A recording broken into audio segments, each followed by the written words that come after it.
Greetings and welcome back to Flesh Wound Horror. And we're once again getting gay for Fahey. I'm Flesh Wound Dan, joined by producer Todd. Good evening. How you doing tonight, Dan?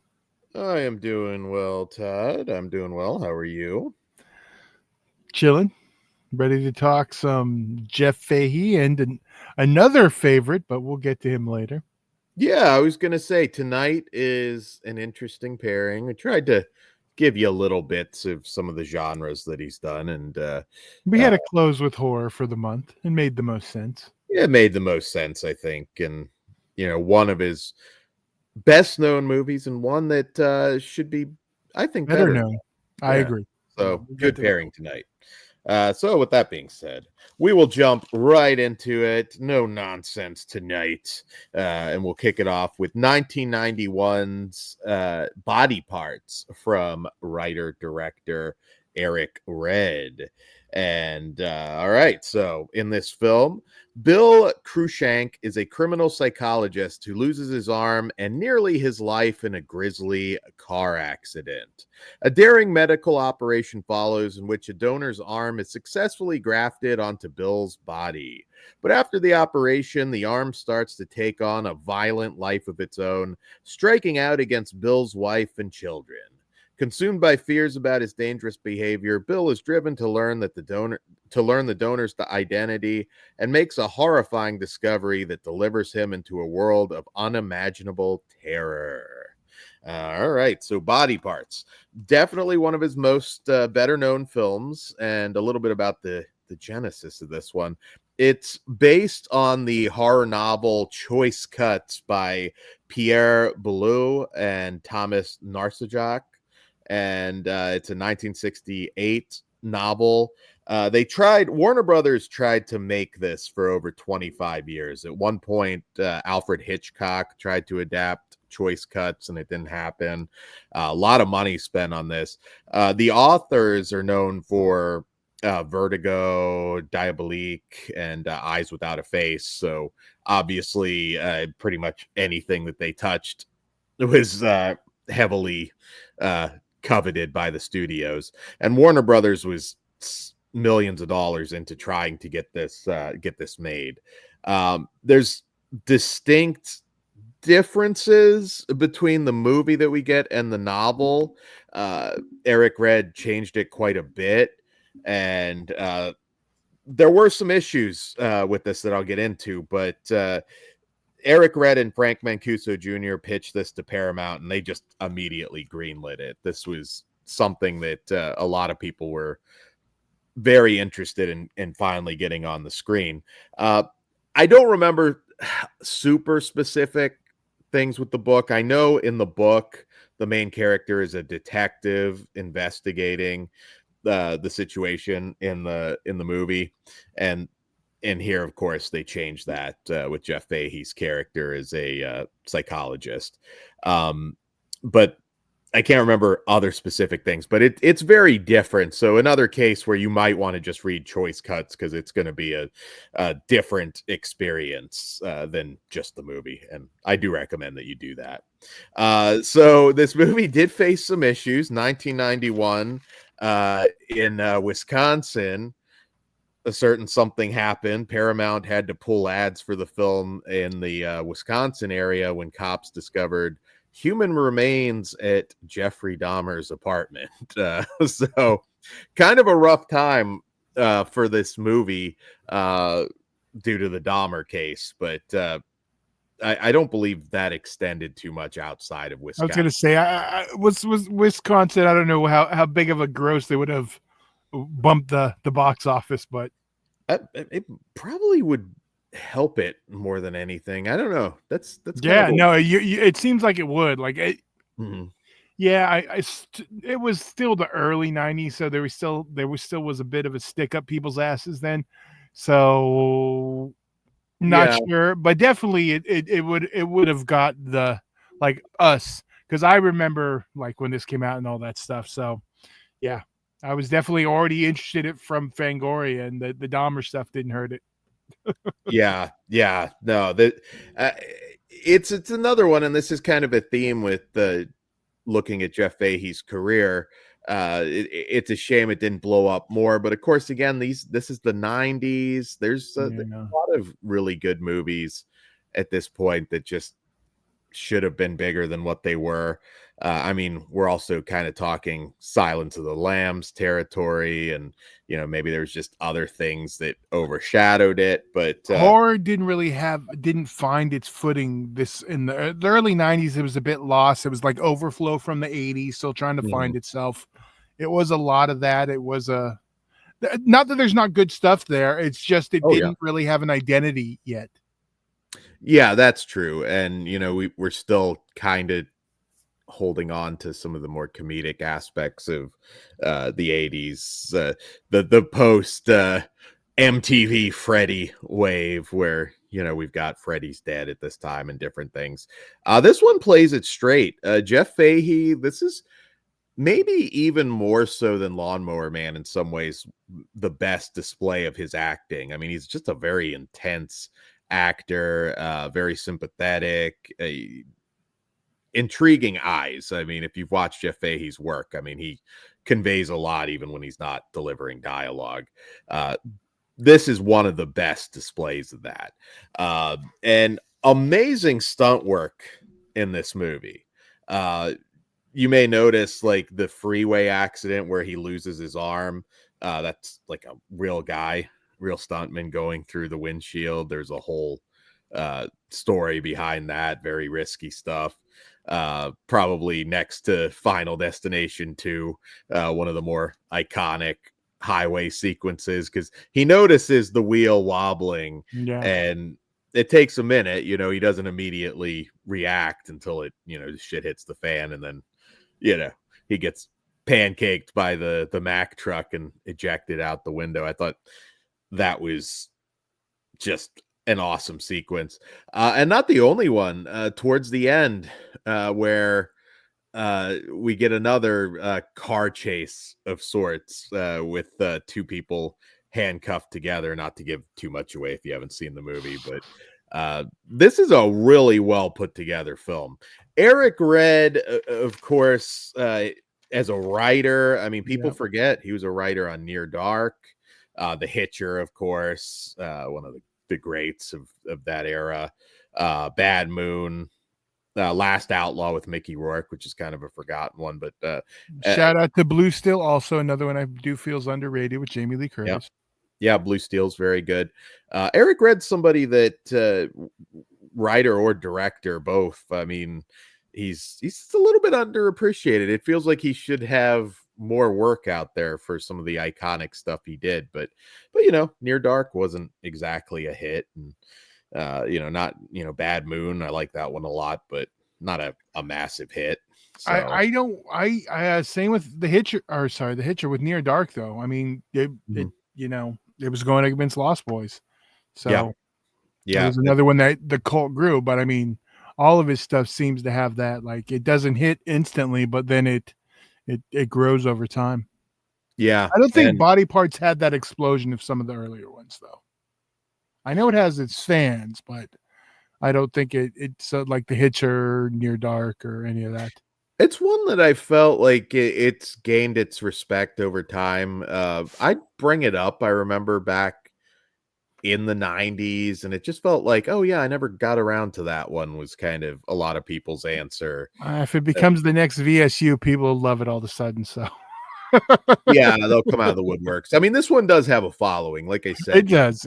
It's you could argue it's certainly, as far as leading roles, one of the top 2 or 3 most known Jeff Fahey films.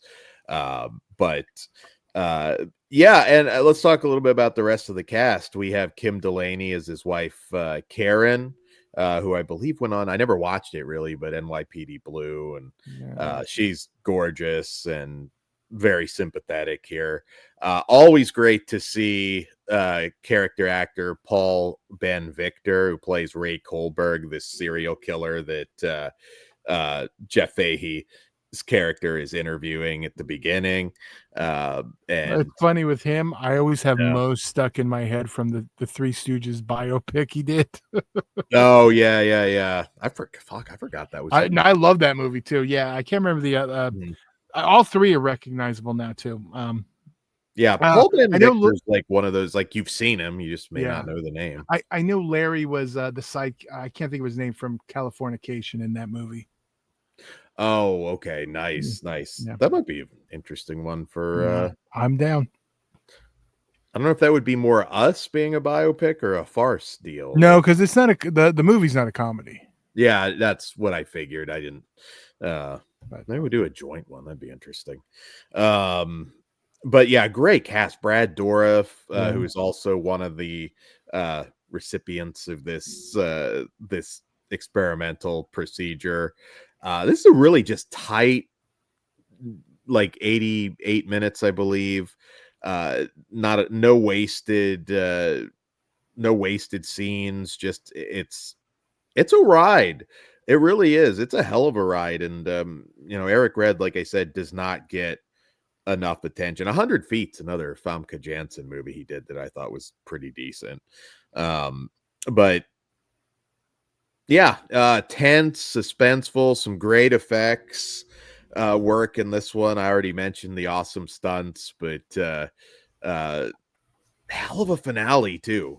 Like, I really thought the ending, which again, I'm gonna try not to give it away, even though this is a older movie. Uh I dug this. Actually, watching it again, this kind of gets better every time. I used to always double this up with an odd movie, a great movie, but one that's hard to sort of put into a specific genre, and that's The Ambulance with Mm, from Larry Cohen. I I don't know haven't seen it. why, just always kind of, Both got Shout Factory releases too. yeah, Screen yeah, Factory. yep. Ambulance, probably one of the better, lesser known films that they put out, but I agree. good night at the movies. I don't, just if you care about my rental double features back in the day. But Todd, where are you at in general on this one? I mean, what's your history with it, and how do you feel now?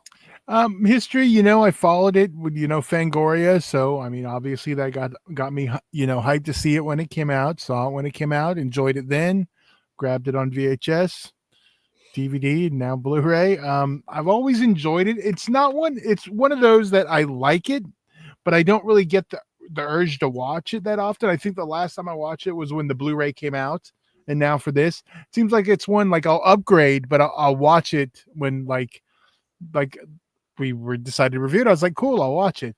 But it's not one that I just like get the urge to, and it's not anything about it. It's just I don't think about it that often. Okay. Well, I do, and I freaking love this one. So some fun gore, a lot of great action. I mean, it really is an action horror film, very action heavy. And if you are a fan of Jeff Fahey, this is one of the big ones. And I should actually say we did do a lawnmower show like early into our, when we first switched to YouTube, I believe. So that's out there for you to watch as well. Probably is maybe his most famous role, leading role. So Todd, what do you rate this one? Like I said, it's one, even though I don't like get the urge to revisit it, it's one I do like enough. I always upgrade the format. We'll see if it hits a 4K if I do, but that's a different story. I'm a 4 on it. I do think it's solid, and I do recommend it. It's just one I don't get the urge to watch for some reason. And I think after this viewing, I might more, because I do realize how much I like it now. I'm a 4.5. I mean, it's pretty damn close to perfect. And like I said, the pacing is so good. Maybe I could have used a little more uh from the wife at the end, and the kids for that matter. Maybe put them in a little more danger.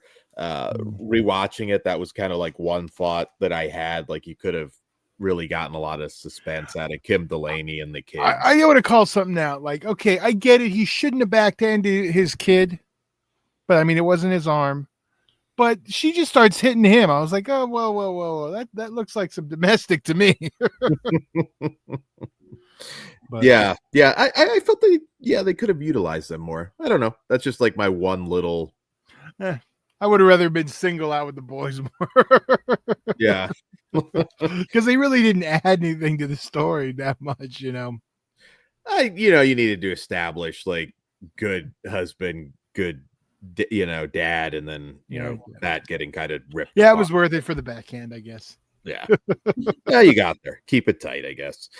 So, all right, that is body parts, but we do have one that is very much overlooked, and one of these movies that it came out at a time when the DVD boom was just going hard, and there was just so much coming out.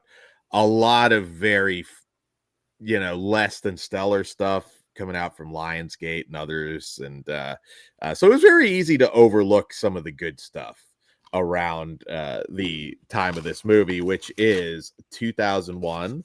And the movie is Maniacs, TS, Maniacs, with a TS at the end of that.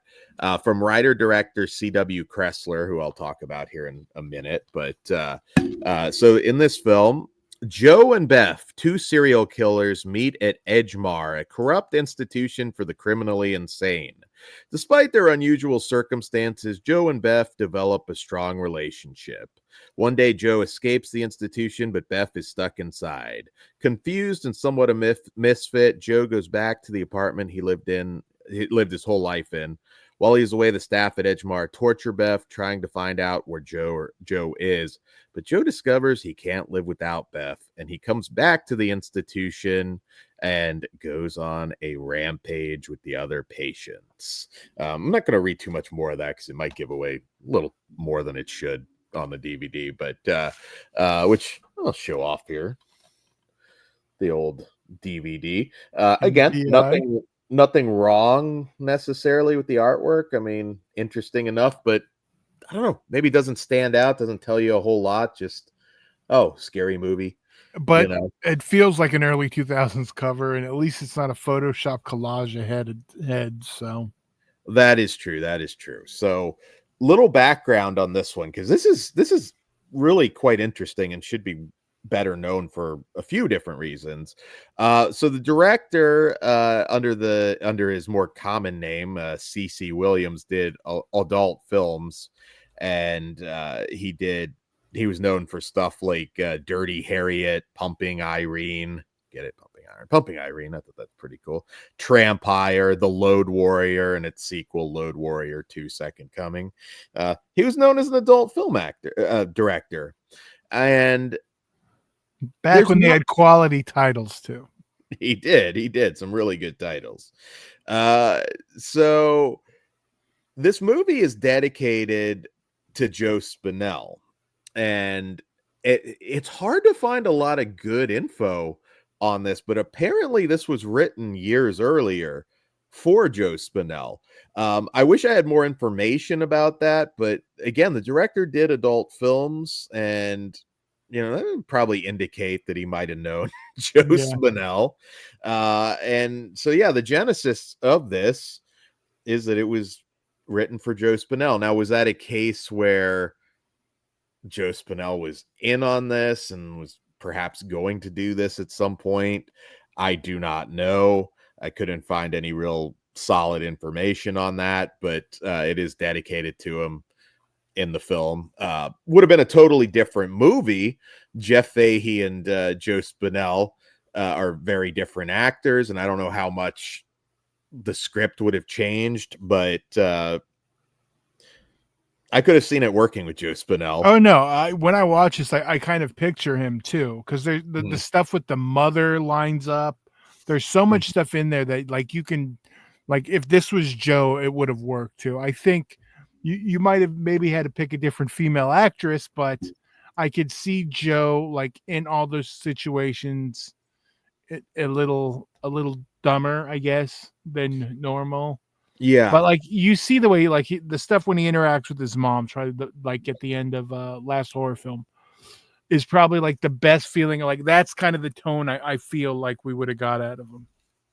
Yeah, I think so too. I would recommend this. I mean, number one, it does not feel like a movie made at that time. It definitely feels like, again, something that was written earlier.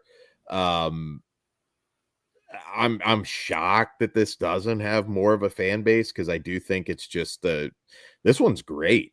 Like, No, it's you it is. get Leslie Easterbrook is kind of the bitch warden in this one. Really good cast.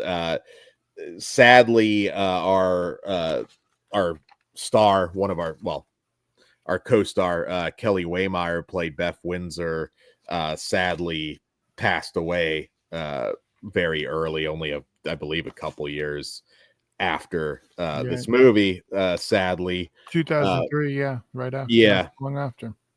Yeah, she had like a recurring role on Enterprise, and was kind of like an almost name that sadly died way too early. She Uh, did. She did mhm. 3 episodes of Enterprise. She did 1 Voyager. I'll allow your Star Trek today, Dan. And She also, was being courted as like a regular, and it just didn't happen, yeah, sadly. and she had 6 episodes on 6 Feet Under. A fantastic show. Yeah, right. Yeah. Fantastic show. Yeah. Um, but yeah, I would recommend this if you were fans of like 1997's Bloodletting, which is a popular indie movie, or Psychos in Love from Gorman Burchard. Uh, you'll appreciate this. I mean, these are very, very much insane characters, but you do feel for them and their relationship together. I mean, this one actually pulls at the heartstrings a little bit, and I really just, the people that I think would love it maybe weren't as inclined to pay attention to these kinds of movies at that time. Like I said, it's just there's a lot coming out, and this didn't have a whole lot of fanfare. It's not a movie that gets brought up much at all, shockingly. And hopefully we're doing our part to get people to go out and watch it. But I'd like to see where the rights are at, because this is one I'd like to see. Is the yeah, director still around? there's nothing indicating that he's died. There's very little that you can find about this This movie. is one I'd really like to look into and try to.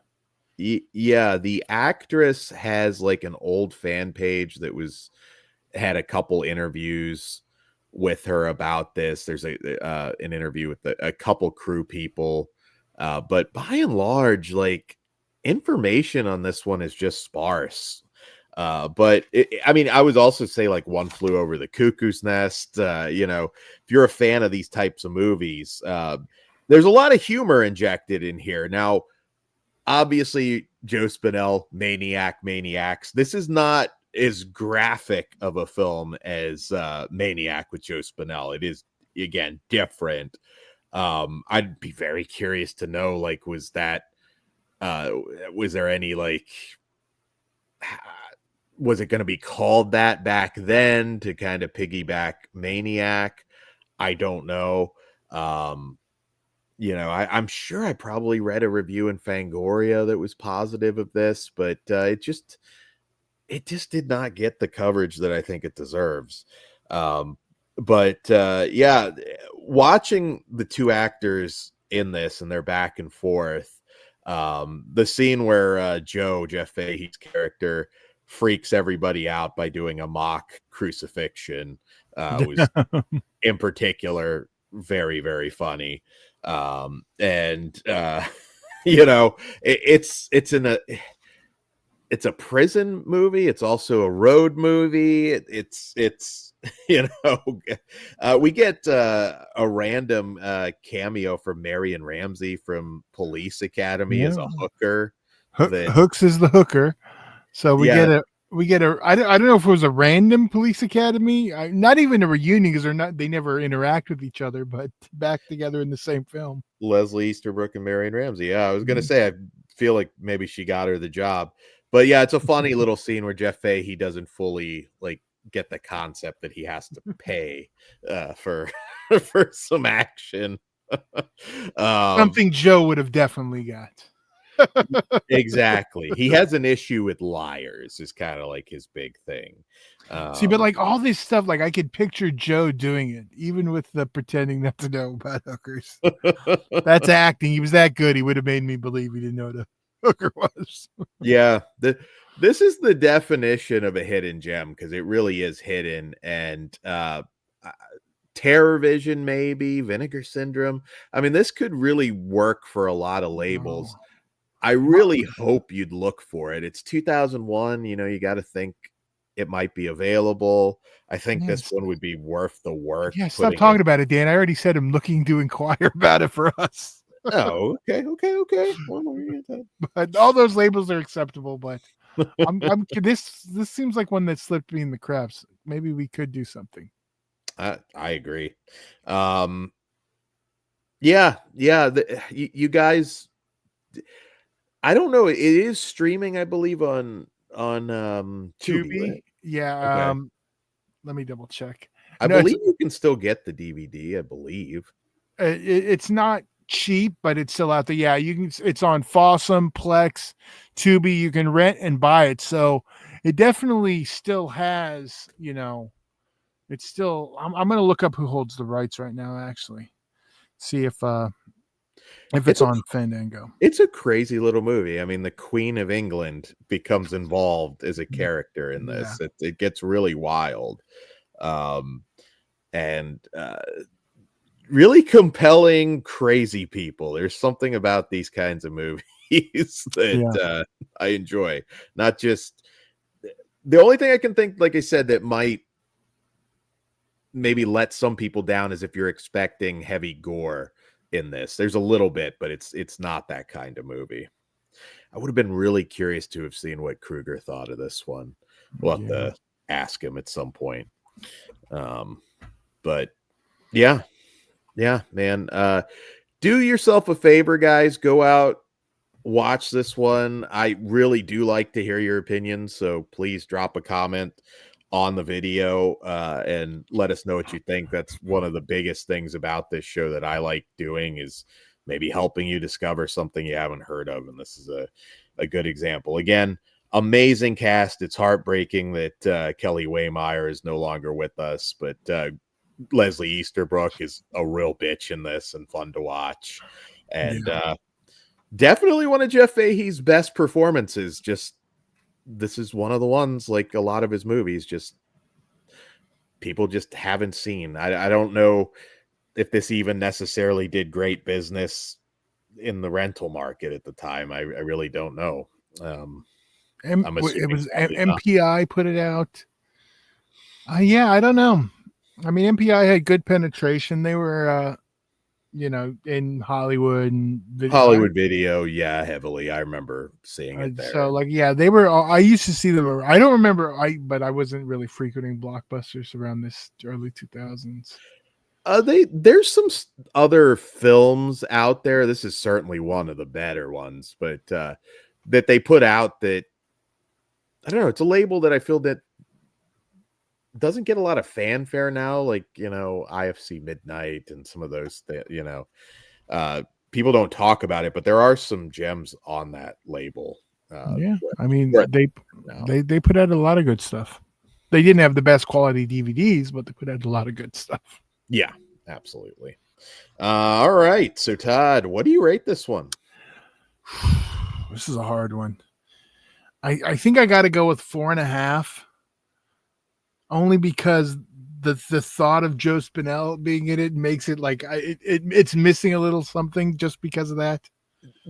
I don't think it's missing anything, because again, one thing that Fahey, I think, would have done better than Spinell is the sympathy factor. I disagree, because I feel like Joe was sympathetic in a lot of stuff he did. He is, but like a different way. I'll put it this way: Fahey's a little less slimy. It's just different. I'll go with sweaty, but I think Joe can pull off not slimy also. It also, depending when this was supposed to happen, that could have been an issue for Joe. I mean, Joe, he definitely would have been sweaty. He definitely would have been sweating out the booze. Hey. You know what? I'm gonna give this one a 5. I just think it deserves it because it is unique. It doesn't feel like it was made again when it was made. I believe this was the only quote unquote legit, not legit. I don't like that because I love retro adult cinema, but it's the only mainstream movie that the director made. And even that stretched in it. Yeah. If you or somebody involved in this film is out there, please hit us comment. up, tell us a little about this. We'd love to have a little more info on it. And if you're Jeff Fahey and you're watching, Dan will get Gahey for you and come on for an interview. Hell yeah. All right. So I guess that's all we got for you for now. Weigh in with your thoughts, and we'll see you back here next time. Good night. Money's on the dresser.